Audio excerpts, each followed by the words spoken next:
Welcome back to the Deep Dive. So I want to start today by kind of grounding us in the present moment. Just check the calendar. It is January 16th, 2026. 2026? It's wild to say that out loud. Isn't it? And if you have opened a streaming app at all recently, I mean, Peacock, Netflix, Amazon Prime, whatever it is, even just regular old cable, in the last, say, 6 to 12 months, you have probably felt a shift. Oh, yeah. You might not have the words for it yet, but you know something is. Well, something's different. The walls between the TV shows we watch are just, they've completely dissolved. That's the perfect way to put it, dissolved. I mean, if you were a time traveler coming here from, let's say, 2015, the landscape right now would look completely chaotic. Yeah, totally unrecognizable. It used to be so simple, you know, Survivor stayed on Survivor, The Bachelor stayed on The Bachelor. Now, it's just a free-for-all. It's a complete free-for-all, exactly. We aren't just seeing, returning players on their own shows. We're seeing this massive, tangled web of cross-pollination. It spans networks, genres, even countries. And today, we are going to unpack a concept that really explains what is happening. It's a term that was coined by the reality TV analyst Rob Cesternino in his newsletter, The Confessional. He calls it the traitorization of reality TV. Which is such a great title. I mean, it sounds a little like a conspiracy thriller or something. It does. But it perfectly nails the industry shift that we are all living through right now. It really does. And honestly, it sounds a little ominous, doesn't it? But before we get into the whole multiverse of it all, let's just set the stage historically for a second. Do you remember back in 2003, Survivor, All-Stars? Oh, absolutely. I think anyone who watched TV back then, I mean, that was a moment, a watershed moment. It was revolutionary. The idea that you could bring players back to compete again, it blew people's minds. Yeah. I remember the hype so clearly, seeing Boston Rob and Rupert and Colby all on the same beach again. It felt like the Super Bowl of reality TV. It really did. But Rob Cesternino makes a great point about that. That was over 20 years ago. And the key difference is that back then, you were bringing people back to their own show. Right. It was a closed loop, a Survivor reunion on Survivor. Exactly. It was a closed system today. Yeah. We aren't just bringing people back. We are living in what he calls a reality TV multiverse. The multiverse. Yeah. I love that framing. And the roadmap for our deep dive today is to explore exactly how that multiverse functions. We're going to look at how shows like The Traitors basically created this Marvel cinematic universe of reality stars. But we can't just stop at the casting. We have to go under the hood. We have to. You really can't understand the multiverse without understanding the machinery that builds it. So we're going to talk about the psychological shift in casting, why producers are moving away from just conflict, and now they're chasing authenticity, and why that is actually way harder than it sounds. Oh, way harder. And we'll also look at what we're calling the dark arts of production. You know, how editing and those little confessional interviews actually manipulate the story you see on screen. And we've got some really fascinating data on the life cycle of a reality star. It's a whole journey, from the villain edit to the redemption arc, and then, if they stick around too long, all the way to becoming a caricature of themselves. And maybe the most sobering part. Yeah. We have some cold, hard stats on what actually happens after the show ends. A little spoiler alert for you. Despite what you see on Instagram, it is not all six-figure brand deals and private jets. Not even close. No, it's not. But our mission today isn't just to gossip.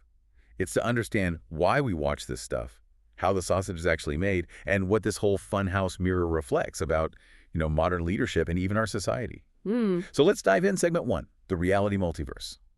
Or as Rob calls it, the traitorization effect. Let's do it. So Cesternino makes this really, really compelling analogy to the Marvel Cinematic Universe, the MCU. And even if you aren't a big comic book fan, the business model is it's undeniable. Okay, let's unpack that because I love this comparison. How does reality TV actually map onto superheroes? Well, think about the structure of the MCU, right? Yeah. First, you have the solo vehicles. You've got your Iron Man movies, your Thor movies, Captain America. The origin stories. Exactly. They are designed to introduce these characters, build their lore, their backstory, and get you invested in their individual journeys. Right. So in our world, Survivor is kind of like the Iron Man franchise. Precisely. Survivor, Big Brother, The Real Housewives, The Bachelor, these are the foundational texts. They are the star-making machines. Okay. But then in the MCU, you have the major crossover events. You have the Avengers movies. Where all the heroes from the different movies, they team up to fight some big purple alien. Exactly. And in the landscape of 2026, that is what the Traitors became. It acted as this massive crossover event where the biggest stars from all these different franchises could come together and compete in one huge spectacle. And it really did start with the Traitors, didn't it? The U.S. version specifically. I mean, I know the Challenge had been doing it for a while on MTV, but this just felt different, bigger. It was different. The challenge was absolute. The pioneer, you have to give them credit. They started pulling from Big Brother and Survivor years ago, but it was still, a bit niche. It was on MTV. The Traitors changed the game because of the prestige, the production value, and the sheer breadth of the casting. Right. Sesternino points to season 1 with Siri Fields taking the victory. Siri Fields, a 4-time Survivor legend, a certified icon. I mean, she's royalty. And she won in a cast that had Big Brother winners, Bachelor alumni, people from Bravo, and even a few civilians sprinkled in. That victory was a massive moment. It proved that these strategic skills were transferable and that the audience absolutely loved seeing these titans clash. And it wasn't just a hit with fans on Twitter, right? The industry itself noticed. The suits in the boardrooms, they sat up and they paid attention. They absolutely did. The Traitors, season 1, won the Emmy for Outstanding Casting. And that sent a huge signal to every single network executive out there. What was the signal? The signal was, the stars are bigger than the shows, the intellectual property, the IP isn't just the format anymore, it's the people. Wow. And then, of course, they just doubled down for season 2. Completely. They eliminated the civilian players entirely. It went from a kind of fans versus favorites format to a full-blown all-star season. And guess what? It worked. Season 2 won the Emmy for Outstanding Reality Competition Program. So now, here we are in 2026, and we are seeing this strategy literally everywhere. It is an absolute explosion. I was just looking at the lineup for late 2025 and this year, 2026, and it's staggering. We've got Deal or No Deal Island. Which is such a wild concept on its own, even before you get to the cast. It is. And then you look at who is on it. Dr. Will Kirby, the greatest Big Brother player of all time, arguably. Hugo T. Parvati Shallow, the Survivor icon. Yeah, And then, get this, David Jeanette, the Golden God from Survivor Australia. Which is a huge development in itself. They're bringing in international stars now. It shows the casting pool is officially global. The borders are gone. Then there's The GOAT on Amazon Prime, which is mixing Survivor, Bachelor, and real-world alumni. We have Survivor Australia v. The World. House of Villains, hosted by Joel McHale, is 2 seasons deep now and a huge hit. Destination X with Jeffrey Dean Morgan. Got to get out on Hulu. I mean, the list just keeps going. It's a flood. And what's so fascinating here is that networks are trusting these known names to launch entirely new intellectual properties. The challenge has completely lost its monopoly on crossover casting. Go complete. Casting directors are crossing network lines like it's nothing. ABC, CBS, NBC, Bravo, and international lines. It doesn't matter anymore. It's like the borders have dissolved. NBC is happy to cast the CBS star because they know that star's audience will follow them over. They've realized that the fandoms are fluid. They're not loyal to the network. They're loyal to the person. But Sesternino raises a really important warning here, a potential downside. He calls it Marvel fatigue. Ah, right. I think we all know this feeling. Just like people eventually got a little tired of seeing the same handful of superheroes save the world every single summer. Exactly. I mean, the MCU eventually hit a wall where the interconnectedness became a burden, not a feature. You felt like you had to watch 12 different TV shows on Disney Plus just to understand one movie. And if we apply that same logic to reality TV, the risk is high. I mean, if we keep seeing the same 20 megastars, the Parvatis, the Johnny Bananas, the CTs on every single new show, is the audience going to burn out? Are we going to get tired of this multiverse?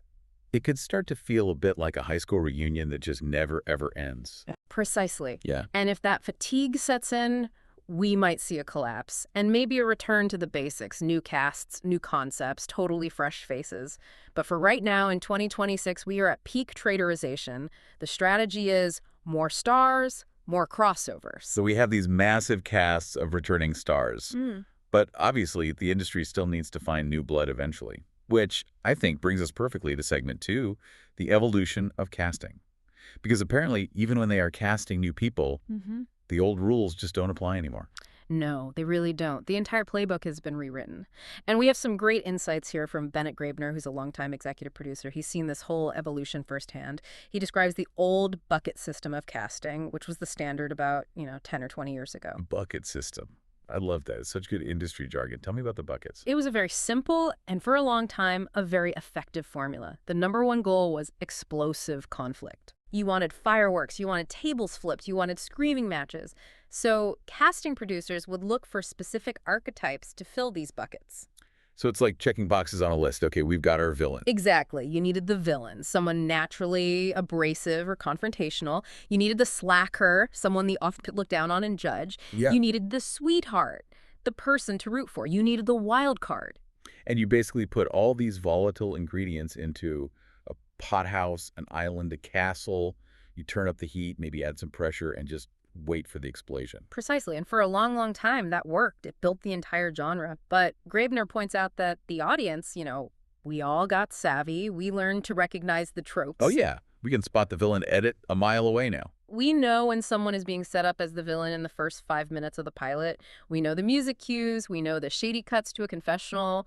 We're literate in the language of reality TV now. So the producers have had to shift. They can't just cast these one-dimensional cartoons anymore. They can't. And what they're looking for now, the new goal, is authenticity. Or, to be a little more specific, complexity. Authenticity. That sounds so wholesome. But is it real? Are they really looking for that? Well, that's the billion-dollar question, isn't it? Casting directors like Aaron Tomasello from The Circle and Donna Driscoll from Love is Blind, they all say the same thing. They emphasize that they are looking for multi-layered individuals. People who are harder to pin down. Exactly. People who defy categorization. Maybe someone starts out looking like a troublemaker, but then they become a romantic lead. Or the quiet one suddenly becomes a strategic mastermind. They want crazy authenticity over a polished performance. They want someone who is messy, but messy in a way that feels human, not scripted. Yes, but here is where it gets really, really interesting. Because Graebner says there is a massive obstacle standing in the way of finding this authenticity. And that obstacle is, well, it's us, the audience, or rather, the applicants who are the audience. What do you mean by that? It's what he calls the performance trap. I mean, think about the people who are applying for reality TV in 2026. These are people who have watched thousands and thousands of hours of reality TV. They've grown up on it.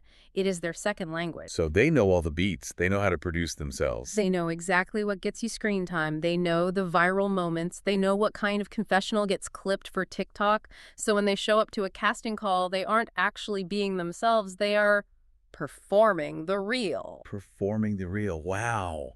That is such a trippy concept. Isn't it? They are giving the casting director a simulation of what they think a reality star should be. They're basically playing a character of a real person on a reality show. They're like avatars of themselves. It is. Graebner observes that contestants often don't even know how to be themselves anymore because they are so conditioned by this constant surveillance awareness. They arrive with a whole playbook of preconceived notions of how to act. So you have this huge paradox. A huge one. Producers are desperate for genuine, raw people who don't know where the cameras are, who will forget they're being filmed.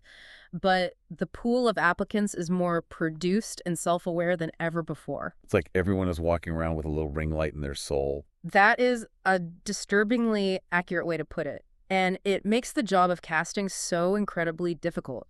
You have to peel back layer after layer of influencer training to try and find an actual human being underneath. So even if the casting directors somehow manage to find these authentic people, once they get on set, the whole machine takes over. And let's go into the hood in segment 3, because we have some intel from, Reddit threads and industry insiders on how the narrative is actually constructed. Right. This is where we get into the mechanics, specifically the art of the confessional. I have always wondered about this. You see a contestant narrating a fight, and they sound so in the moment. They're saying, I am so mad at her right now. She is being impossible, always present tense.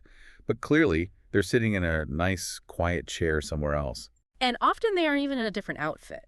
Continuity is everything, so they make them put the same clothes back on. But you're right about the timing.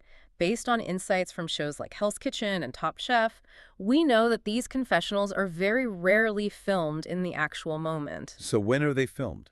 Days later. Often at the very end of the day, or sometimes, yes, even days or weeks later. For Hell's Kitchen, there are reports of them doing one big hour-long session to cover several days of action. For Top Chef, they might do it 3 times per episode.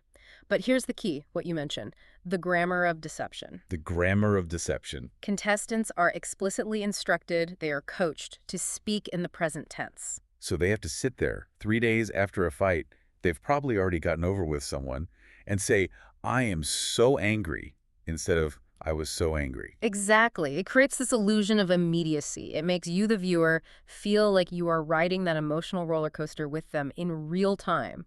And there's a huge difference between that kind of interview and what's called the on-the-fly interview. What's the on the fly? That's when a producer literally pulls you aside, mid-argument, usually into a hallway or a bathroom away from the mics. That emotion is raw. That is real.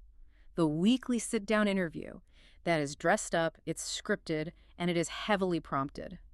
And when you say prompted, I mean, the producers aren't just silent observers with a camera, are they? Oh, far from it. We have all these stories of producers asking really leading questions or even coaxing specific phrasing out of people. Could you say it like this? Or can you just say that again, but with a little more frustration? Wow. There's a classic tactic that was mentioned from Wife Swap, I mean, a classic of the genre, where they would use the interviews to purposefully hype up the participants. How would they do that? They'd basically wind them up during the interview. They'd say things like, can you believe she said that about your cooking? Doesn't that just make you furious? And then they send them right back into the room, totally primed to explode. That is diabolical. Yeah. That is just emotional manipulation for entertainment. It is production, Right. but it leads to a bigger problem, which is the editing itself. And there's a fascinating critique I read comparing franchises like The Bachelor to The Real Housewives. What's the difference there? I mean, they're both incredibly drama heavy. It really comes down to nuance versus binary storytelling. The Bachelor editing is often accused of being, well, lazy and overly black and white. In that world, you are either the moral compass or you are the cartoon villain. There is absolutely no middle ground. Oh, totally. I remember reading about Katie Thurston's season of The Bachelorette. Yeah. She was edited as this sole moral crusader, standing up against bullying, while all the other women were just depicted as these high school mean girls. Right, and that likely, almost certainly, ignores the nuance that actually existed. Real people aren't just one thing. Nobody is a saint 24/7, and nobody is pure evil. Real Housewives editing, on the other hand, it often breaks the fourth wall. Right. They show the cameras. They talk about being on a show. Exactly, and because the show acknowledges it is a show, it allows the cast members to be multifaceted. So you can be the fun, rational voice of reason one week. And a messy, pot-stirring agent of chaos the next. And the audience accepts that because it feels more human. Because the Bachelor franchise tries so hard to maintain this fairy tale facade, the editing has to be really rigid to fit that. And the consequence, I think, is that the audience feels patronized. Yeah. We feel like the show thinks we're stupid and we can't handle complexity. That's it, exactly. The show becomes this rinse and repeat cycle of trauma dumping on one-on-one dates to force a connection, rather than just showing us the slow, often boring process of organic relationship building. The editors are forcing a narrative arc instead of just letting the reality breathe. Well, speaking of narrative arcs, let's talk about the people who are actually living these lives. Segment 4, the life cycle of a reality star. Because it seems like there's this predictable path. You start as a villain, maybe you get a redemption, and if you stay too long, Yeah, you become a caricature. it's a very dangerous path. And let's start with a villain. But not just any villain. We really need to talk about Phaedra Parks.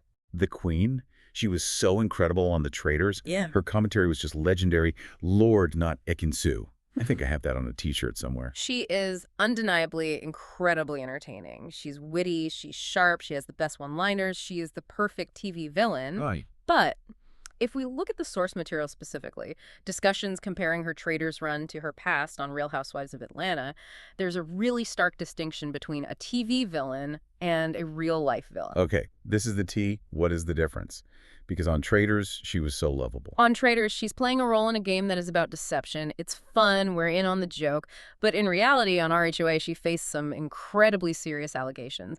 I mean, we are talking about accusations of spreading a rumor that Connie Burris wanted to drug and assault Portia Williams. Oh, okay, that's not just villainous, that's dark. That is life-ruining stuff. Precisely. That was the whole Rapegate scandal. And on top of that, there were lies about her pregnancy due dates, her alleged involvement in her husband Apollo's legal issues with fraud. It was a lot. So how does someone pivot from that to being America's funny sweetheart on the Traitors? It all comes down to context. One commentator noted, and this is perfect, with Phaedra you can count on two things. She will make you laugh and she will lie to you. In the context of a game like the Traitors, those traits are assets. We want her to lie. We want her to be cutthroat. But it just shows how this reality multiverse can effectively sanitize a reputation.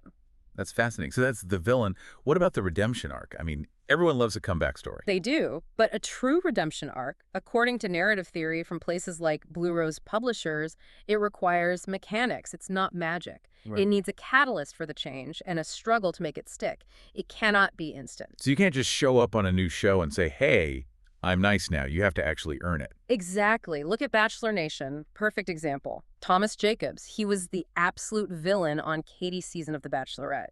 He was accused of only being there to try and become the next Bachelor. The ultimate crime in that franchise. The cardinal sin. Exactly. But then he went to Bachelor in Paradise, which is kind of the rehabilitation center for these fallen stars. He had a genuine, beautiful connection with Becca Kufrin. He showed a totally different, vulnerable side, and he completely redeemed his image.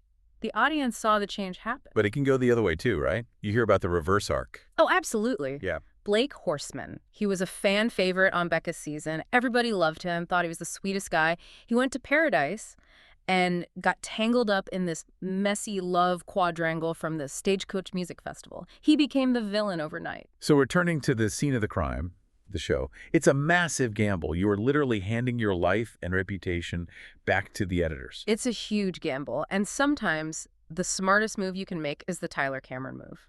The quit while you're ahead maneuver. Nailed it. He got a fantastic edit on Hannah Brown's season. He didn't win, but he was beloved. He did not go back to Paradise to risk ruining it. He went and dated supermodels, built a construction career, and he stayed away from the cameras. He preserved his perfect edit. Smart man. But what happens if you don't quit? What if you stay in that reality TV bubble for, like, decades? You risk becoming the caricature. And the ultimate warning tale here, according to a lot of discussions around the show The Valley, is Jax Taylor. Oh, boy. Jax. I mean, we've been watching him since the very first episode of Vanderpump Rules. We have, and we have watched a devolution. Uh-huh. In his 20s, he was the watchable bad boy. He was cheating, lying, stealing sunglasses from a store in Hawaii. It was chaotic, but it was entertaining because he was this young, dumb kid figuring it out. But he is not in his 20s anymore. No, and that is the aging out problem. The behavior of a 20-something trying to find themselves is one thing. That exact same behavior in a middle-aged father just becomes sad, becomes sloppy. Yeah, it stops being funny and starts being a little bit pathetic. It does. And there are also these observations that Jack started consuming a lot of red pill content and barstool sports, which just seemed to exacerbate his misogyny and his anger. He went from being a protagonist to an eyesore. There's even a story about Britney's mother pushing for their relationship despite all the red flags because she was so impressed by his TV star status. That is just a brutal reality check. It's a tragedy of refusing to grow up because the cameras are paying you to stay a child. That's it, exactly. And speaking of payment, let's talk about the money. Segment 5, the economics of fame. Because I think a lot of people have this assumption that if you get on a show like Love Island, you are just set for life. You get the fast fashion deal, the millions of Instagram followers, and you can just retire. And the data says, absolutely not. We're looking at stats from the documentary Untold, Life After Love Island. Lay it on us. What's the reality? Okay. The success rate for securing one of those big, life-changing brand deals, we're talking over 6 figures, it's only 11%. 11%. Yeah. That means 89% of these people are not getting that big payday. That's right. In fact, 50% of Islanders go back to their old jobs. Half of them. So you go through all of that drama, the public scrutiny, the toll on your mental health, just to go back to your desk job on Monday. Yes, and even the deals we see plastered all over social media are often just smoke and mirrors. There's an analysis that many of these reported 6-figure deals are massively inflated. They might include the production costs of the clothing line, the marketing budget, photography, travel expenses. The actual fee that goes to the talent might be a tiny fraction of that headline number. So the headline in the paper says $1 million deal, but their bank account says something very, very different. Very different. There was an example of an Islander named Lucinda doing a single flash sale Instagram story for £150. I mean, that is a far cry from a 6-figure lifestyle. It's just gig work. And there is a serious disparity here when we start talking about race, too. The economics are not equal for everyone. It's a huge gap. Of the top 15 most followed Islanders of all time, only one Amber Gill is Black or mixed race. Only 1 out of 15. That is a staggering statistic. It creates this massive barrier to entry for success. Followers equal currency in this world. So if Black contestants are getting fewer followers, they need significantly higher engagement just to get the same deals as their white counterparts. Hmm. And the edit, the story the show tells, plays a massive role here. Oh, so? Well, look at a contestant named Ikenna. He received what they called a wooden edit. He was portrayed as boring, no personality, so the audience checked out. But was he actually boring, or was it a lack of interest from production in telling his story? If you don't get the screen time, you don't get the followers. If you don't get the followers, you don't get the money. It's a cycle. That connects right back to that AMW PR source you mentioned about personal branding. It seems like you can't just be hot anymore. You have to be a whole brand. Authenticity is currency now. You look at Rihanna with Fenty or Gwyneth Paltrow with Goop. Those brands succeed because they feel like a genuine extension of the person. For reality stars, the pivot has shifted from just getting on magazine covers to this sustained 247 personal branding. But that comes with a whole new world of crisis management. The speed of scandal. It's terrifying. In the digital age, an offensive statement or an old bad tweet requires a public response in roughly 4.2 hours. 4.2 hours. That's barely enough time to call your lawyer, let alone a publicist. If you wait longer than that, the narrative is said without you. You are canceled. And legal issues, those can drag on for months, draining whatever money you actually made from the show. It is a very high-wire act with absolutely no safety net. Okay, so we've covered the multiverse, the casting, the production, the life cycle, and the harsh economics. But we promised the listener we would answer the question. What? Why does any of this matter if you are, say, a project manager or a CEO, not a reality star? Segment 6, Leadership Lessons from the Castle. And this comes from Natasha Harvey's analysis of the Traitors as a leadership masterclass. And frankly, it's just brilliant. It seems so counterintuitive, though. How does a game that's all about lying and murdering your friends in a castle teach you anything about corporate leadership? Because at its absolute core, it is a game about trust. And trust is the foundation of any successful team, whether it's in a castle or in an office. In the game, transparency creates safety. If people think you are hiding something, you are banished. In the workplace, you're fired. That translates one-to-one. In the boardroom, if your team thinks you're hiding information, you lose their buy-in completely. Exactly. Harvey also points to emotional intelligence, or EQ, as a superpower in the game. You have to constantly regulate your own reactions. If you react too explosively to an accusation, you look guilty and defensive. If you're too quiet and reserved, you look guilty and detached. You have to find that perfect middle ground of calm confidence. You have to regulate, and leaders have to do the exact same thing every single day. You can't explode at your team when things go wrong, but you can't be a robot either. You have to be able to navigate that emotional landscape. Navigating ambiguity is another big one that was mentioned in the analysis. Oh, huge. The game changes every single day. Alliances shift, new information comes to light, the faithfuls are constantly working in the dark.